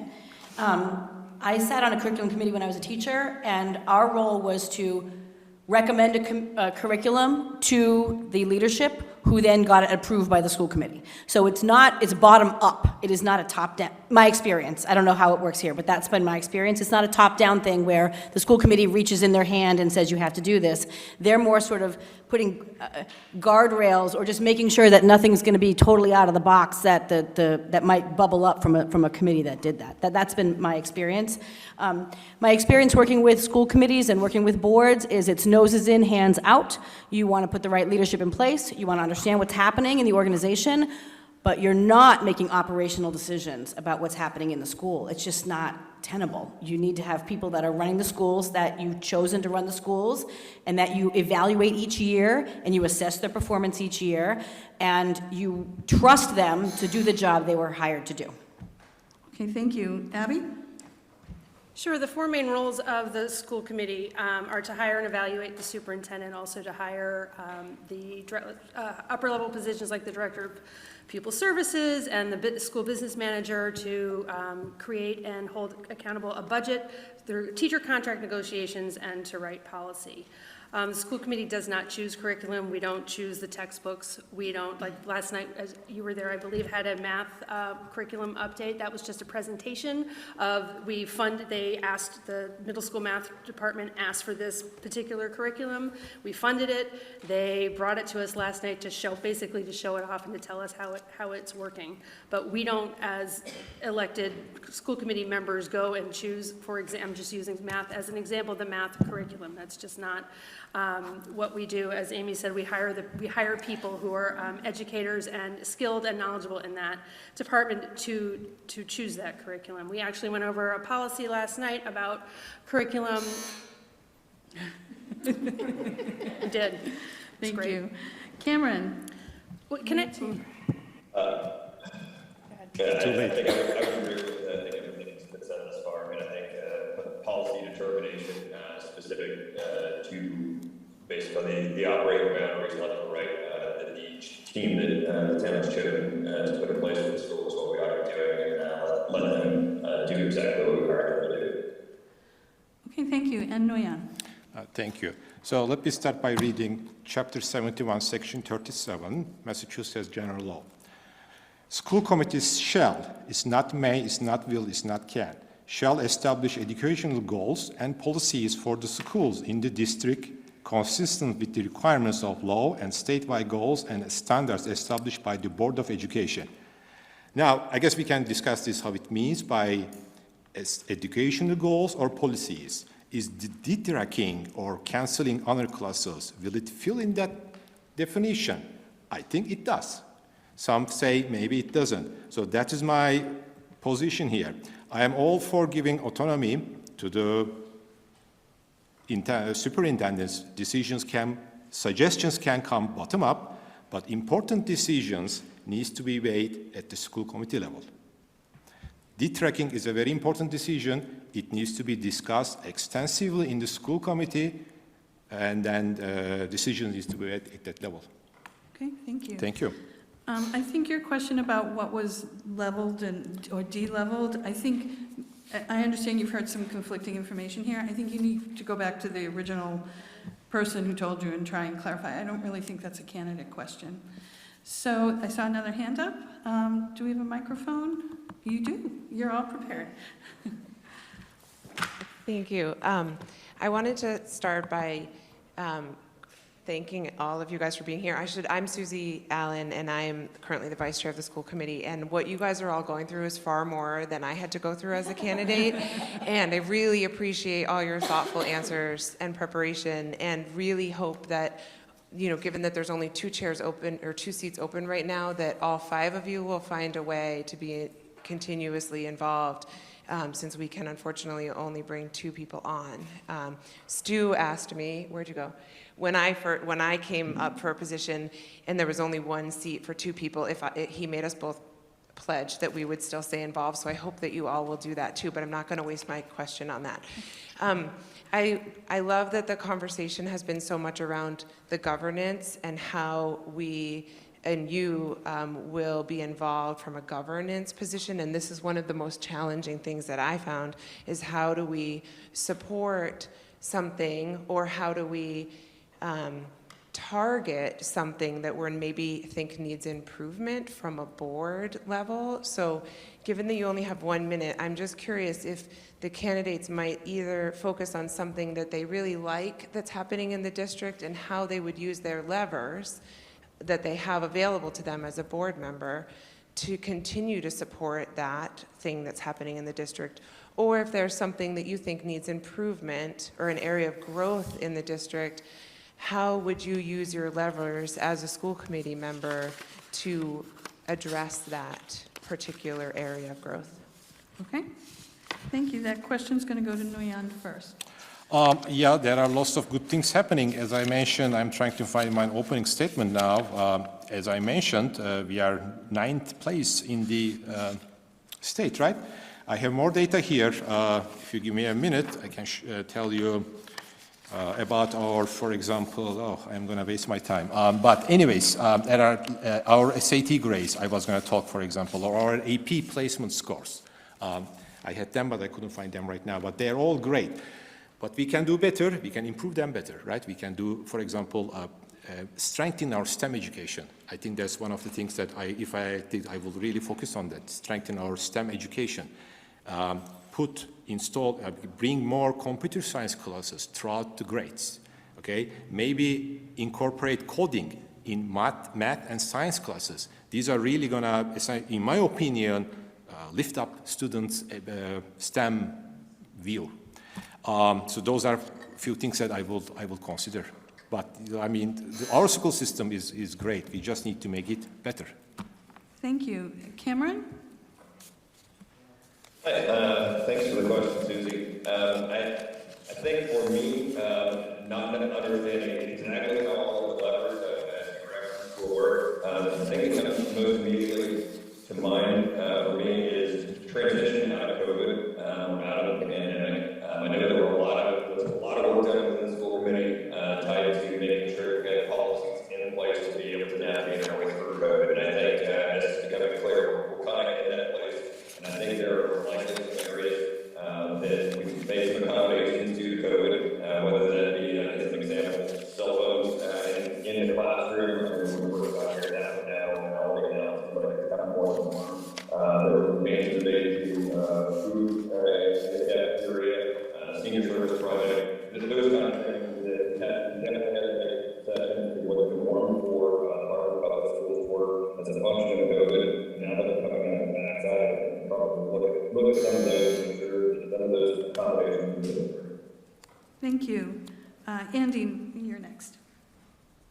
Sure. Well, this is a fun question. I mean, obviously, school committee has a ton on other plates, but if we get to sort of pick sort of your favorite kind of thing where you might have sort of a particular passion, I think for me it would definitely be on the STEAM front, figuring out ways to continue to build on what's already, I think, some great initiatives that have been deployed in schools here. You know, my experience with it as a parent is probably more biased towards the AGS side of things, just because that's where my daughter is, and you know, I volunteered at STEAM Night, and there with Ms. Q in the library, so a lot of those things dovetail in terms of some of the things that folks are talking about in terms of coding and a lot of these things that are already in place, but I have a particular passion for it, and would love to find more creative ways to foster and really kind of build on what's already a great base in our schools. Thank you. And Abby? Thank you. There's some really phenomenal stuff happening in our schools, and new initiatives, phonics-based instruction in the elementary school, project-based learning, some restorative justice work, and school culture improvement in the middle school. Finally, we have a distinct middle school program focusing on that age group of kids that often gets lost, and we're finding them. Working on executive functioning with them, co-teaching, increasing the clubs, changing the schedule that best meets their needs. In the high school, working on again, with more co-teaching, assessment, and grading, and focusing on belonging. The STEAM Night was amazing. We have a really strong STEAM program at the elementary school. I was blown away when I saw it. We are also looking for improved music education in the elementary school, so bringing social studies electives back to the high school that had to be cut. We want to increase our mental health supports because we cannot forget that. So I'm really looking forward to working on increasing those programs. And then another thing that, lots of things to do. Thank you for listening to the button. I appreciate that. She can't finish her sentence. Let her finish her sentence. Other questions? The person at the back? Should I answer that question also? Oh, yeah, sorry, I had already marked you up, I'm sorry. So- Not that I have anything overly dramatic to say after everybody else, but I will say, you know, we have high-performing schools in this town.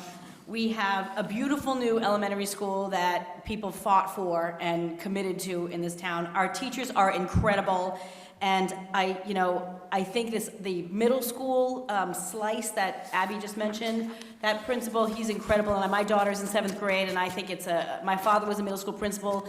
It's an age, you just gotta love them. You gotta love them, because, there's a lot not to love. I do think student mental health is continuing to be a problem. It's an issue across the country, and we got to pay close attention to that. And we have this beautiful elementary school, and I think we need like a long-term plan about what's going to happen with Bromfield. So those are my thoughts. Okay, thank you, I apologize for that. And you're actually going to get the next question first. So the person at the back? This is the never-ending story. Stand up, right? Okay, so I want to thank all of the candidates tonight. I think you all have done just an amazing job, and thank you for coming out and being available. This question, however, is for the candidates for the school committee. I fully support the schools. I fully support the schools. But we've had several people say tonight that the school budget is 2/3 of the town budget. We have talk of possible development in town. The school could expand. How do we do that and not have the school budget increase when there are other boards and committees and departments in Harvard that, I will say, are not getting an equitable share? And I know this is an impossible question, and I really don't mean to be antagonistic, but I think we have to be pragmatic. Okay, Amy, you get that one first. So in my work on the Finance Committee, I can tell you that the entire town came in significantly over budget, over what they were asked to submit, and that the bulk of the overage percentage-wise was not the schools. All the other committees came in way over budget and were a little bit less open to cutting than the school committee was. The school committee came back without being asked and gave themselves a haircut, as they say, and made some really hard choices and did some creative problem solving to keep the budget within the amount that the town had allocated. And it's not a cut from last year, it's an increase from last year, but it's a cut from what they wanted. The fact that the school committee does do zero-based budgeting, I think, is in the favor of what you're saying, Libby, because I think there's a per pupil expenditure that the town has committed to, or that so we are going to have to pay attention to those numbers. I don't have information on exactly how much the school is going to expand and exactly how many students we're talking about here, but I do think it's a problem that we have to tackle with a creative solution. Okay, thank you. Andy?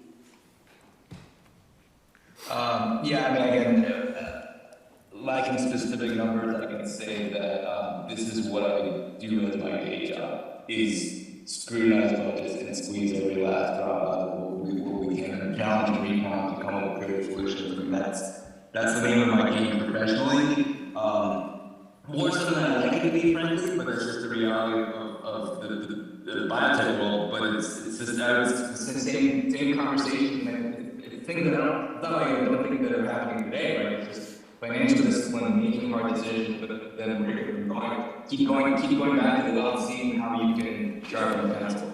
Because there's always something you can sharpen. I mean, my experience. So. Okay, thank you. Nguyen? Yes. So I fully agree. I think that's probably obvious. We have to look at the budget in a very seriously every year. But one problem there is obviously a major part of the budget is wages and benefits. So there is really not much you can do. I mean, cutting one photocopy machine there, eliminating some paper stack there is not going to give you a lot of money. But let me tell you something. In Harvard, we are trying to have three things. We want to have a very good school system, we want to have low taxes, and we are resistant expanding the tax base. So in all three of those, you can only have two of them efficiently. We need to make a decision which of those two we are going to choose. And I think you know what I'm going to say next. This is obviously select board decision. We need to look at whether it is Devon's or whether it is Air Road. We have to bring more tax money into this town, which is going to help to schools and to everybody. Thank you. Abby?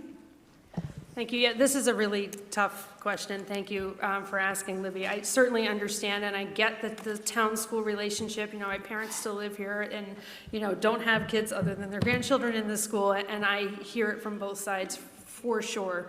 To Nguyen's point, yeah, our budget is 73% of our budget, it goes to salaries. 11% goes to out-of-district special education tuition, which that was a huge surprise to us this year.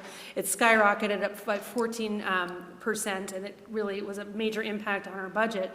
5% is transportation, and the rest, this piddly 10%, is utilities, technology, and other expenses. So 10% of our, I mean, if you think about it that way, from salaries, it's a huge portion of it, and we need our teachers. You cannot have school without teachers and principals. So it is, I don't know the answer. Certainly, we need a broader tax base, absolutely.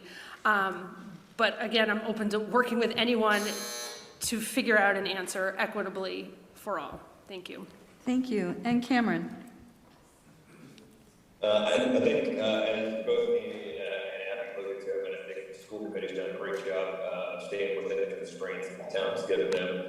I think one of the things that we can do from the portion of the question that really struck home with me is kind of the future in terms of what does that look like tied to further town development and or increased commitments to the school system, which therefore would increase the school budget. I think that's where the school committee, we can definitely play an active role in making sure that we have a thorough understanding of anything that is being put forth for town elections. Not to pick on the area of development, I know it's been pulled from this latest election, but there were a lot of unanswered questions for that proposal. A couple pieces of it that I listened to that were going to have huge impacts across the town budget, not only the school budget, but the fire department and everything else. And I think we can make sure that we're very diligent as large as budget holders that any proposals tied to town bylaws have a good thorough understanding of all of the unintended consequences for the school community. Okay, thank you. Are there other questions? Are there any questions online? No. Yes, sir. A number of you have talked about how wellness, student wellness is important. Would any of you support changing the current policy not allowing classes over the summer that would allow, such as, you know, DSC-approved Pearson.com classes that would allow students to take something like health class over the summer to allow themselves a study hall? Because some, you know, when they're, say, doubling up on a core class, because in some cases doubling up is required in order to achieve their educational outcomes, which to some students is the definition of wellness, getting prepared for college. Okay, thank you. And that question will first go to Abby. Thank you for your question. And you're asking, do we support changing the policy to allow students to take summer classes? Yeah, I don't, to be honest, I don't know what that policy is, who holds the policy. I didn't look at it. I understand that there is a problem with that. I don't know the rationale behind it. It was definitely something I need to learn more about and understand why it's there. I certainly get what you're saying about needing a study hall during the day, for sure, for wellness. We're going through that at our house too, as far as trying to find time. And it's definitely something to think about. But my gut tells me that it would be a leadership question. But again, would need to look more into it from there. Okay, thank you. Andy, questions next to you. Yeah, I can't say that I have specific knowledge of, again, of who would have oversight there. So I'm not sure I have a ton to contribute at this moment on that question, but certainly would, be willing to look into it and find some opportunities. Okay, thank you. Cameron? I also agree that from my understanding, that would be a leadership team decision of the school to look at that policy, but I certainly would support any conversation and facilitating that happening with concerned parties. Okay, thank you. Nguyen? So the question is whether or not we want health classes during the summer, correct? I'm sorry, I couldn't hear you. What is the question? Whether or not The question I is lost- about allowing students to take classes over the summer so that they can have like study period during the school year to give them more of a mental health break. Also, so get some of the credit during the summer time. Yes. Oh, okay, I see. think that's what you intended, right, with the question? Yes. Okay, yeah, I think, like everybody else, I wouldn't have any particular problem with that as long as we have resources and, teachers to be able to do that. That should be fine. Yeah, why not? Okay, thank you. Amy?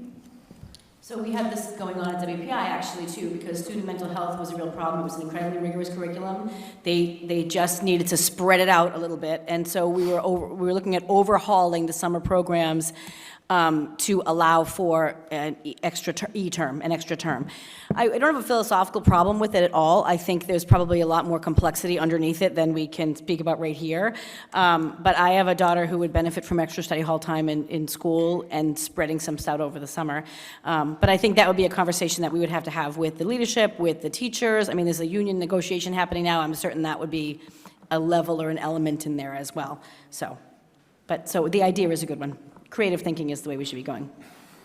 Okay, thank you. I'm going to try and squeeze in one more question before we wrap up, because it was handed to me early on. And we'd start with Cameron. What do you think the role of the school board should be in communicating committee decisions to the public?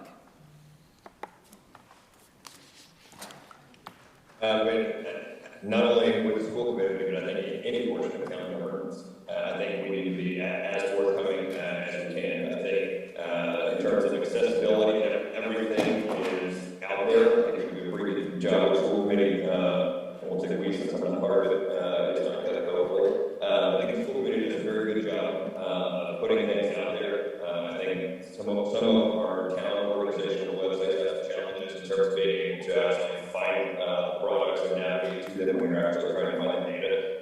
So in terms of intent for transparency, I think it's great, and we're going to continue to do what we're doing in terms of execution of the transparency. I think it's probably some room for improvement for things that we can put out there so that people can find these things. Okay, thank you. Nguyen? Yeah, I mean, personally, I think school committee obviously is a very difficult job. They're all doing very nice job. It's a very difficult job to do. Whether or not communication could be better, sure. I think personally we observe a few issues, glitches here and there. I think communication, emails could be more explanatory. I mean, I'm going to come back to this detracking problem, which I still don't have any clear idea in my mind what's happening, what's going to happen, where is this going to stop, and all that.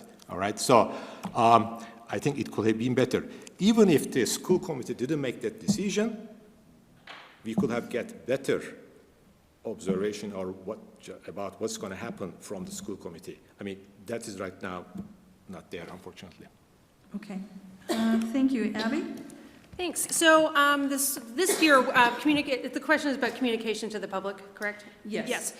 So this year we know that is something we need to work on, and we send out a update after every school committee meeting. You guys probably get it. It talks about what Dr. Dwight presented, the policy decisions we made, budgetary decisions if we had any presentations. So that is going out to the public, and I'm not sure of any other board in town that does that. And again, the detracking thing. I know there's a communication problem, but it's one from the school district. And if you have questions, please go talk to Dr. Dwight or Ms. Murphy. And there will be community forums in May to discuss this, as we talked about last night. Again, it's not the question, but I wanted to, that's a hot button issue for you to hear. I get the communication was bad about it. I get it totally, and I agree. But that's there are avenues for that. The school committee is providing the weekly update, and would love to hear from the community if you think there are other things that we could do about specific school committee work. Okay, thank you. And Andy? I mean, as a parent and not as someone not on the committee yet, but as a part of the fan of them, I would say that I've always felt like the committee, so the question of the role of the committee or of the board is obviously to have as much transparency and clarity of communication as possible. I actually think the school committee is probably one of the stronger town organizations in terms of communication. I do think that even what I mentioned in terms of the efforts to even boost that are noticeable. So I think there's always room for improvement, but I think we're building on a very strong base and the intent there, the desire to communicate there, and I think a lot of the pieces have gone, are very much in place. And I think it's about just continuing to optimize on that. Okay, thank you. And that is our last question. So I wanted to, oh, did I do that again? It's like I'm invisible. Not really. No one will ever say that about me. May I go? I'll be quick. It won't even take a minute. Of course, yes. I'm going to agree with everybody else. What else can I possibly add? Besides, we should be transparent. We should be accountable to what we say we're going to do, and we should be accessible. So if people want to talk with us, we should be available to talk with them. And if I were elected, I would make sure that we continue to do those things, or I would do whatever I could to make sure we continue to do those things. And that's a wrap. Thank you. I am so sorry about that a second time. I wanted to thank you all and thank all the candidates. You have to choose 2 people out of the 5 for your election. So thank you very much. Thank you. I want to thank Sue Flycup for doing such an admirable job as being a moderator for this evening. Thank you very much. And we wish every one of the candidates good luck in the election. Don't forget to vote May 9th. Don't forget this annual town meeting. And Sue, we have a gift for you. Sue, we have a gift for you. And we also, the League of Women Voters of Harvard, is making a donation to the Lotta E. Scharfman Citizens Education Fund in your honor, and with our thanks for such an admirable job well done.